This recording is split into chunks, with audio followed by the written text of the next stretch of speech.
Hoş gördük kardeş. Hoş günün olsun abi kardeş. Hardan gelmişsin? Kürdəmirdən. Kürdemir'den. Buradan bütün Kürdemiri salamlayıram. Sağ olun, sağ olun. Harda izleyirdin beni kardeş? TikTok'da, Instagram'da. TikTok'ta, Instagram'da. Değerli şirin olsun. Sağ olsun. Nesi yaşlı değerli kardeş? 23 yaş. 23 yaş.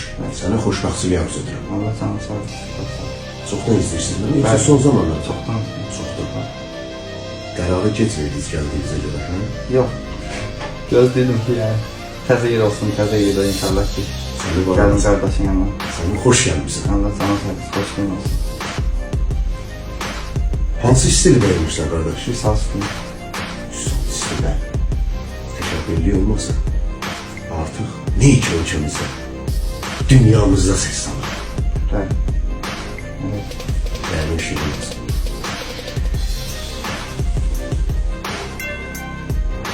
Tam səmiyyətimlə deyirəm, əziz qardaş. Qəşəng değişim olacaq. Daimi gələsiniz bura. Bəli. Xoşun gəlsə. Söz, Söz. əziz dostlar, izləmədə qalan xahiş edirəm. 23 yaşdan adın ne oldu? İlham. İlham. Evet. 23 yaşdan 18 yaşın şahidi olacaqsınız. Tam səmiyyətimlə deyirəm İlham. Bunun şahidi olacaqsınız. Şübhə eləmirsən? Yox. Tam səmimi. Tam sənin. Əziz dostlar, izləmədə qalın.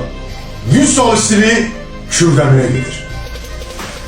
Başlayalım inşallah. Başlayalım. Allah, Məhəmməd, ya Əli.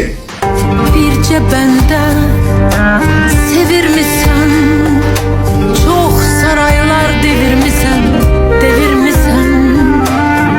Məni şəklə çevirmisən, gəl şəklini çəkim dünya, çəkim dünya.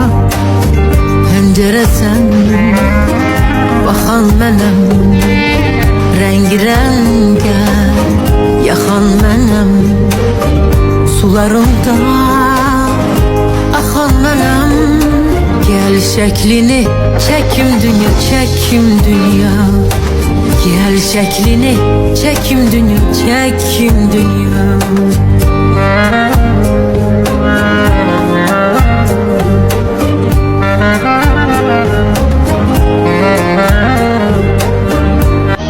Kainatda yoxdur sənin oxşar.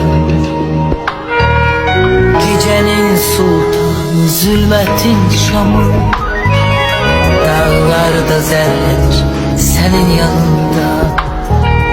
Suskunsun her zaman, sirleri koru. Zamanla danışma, zaman xəstədir. Onsuz da ürəyim dar qəfəsdədir.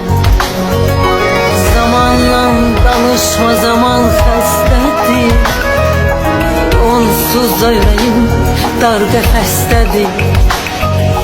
Qərib səmalarda qarşıla məni. Yetər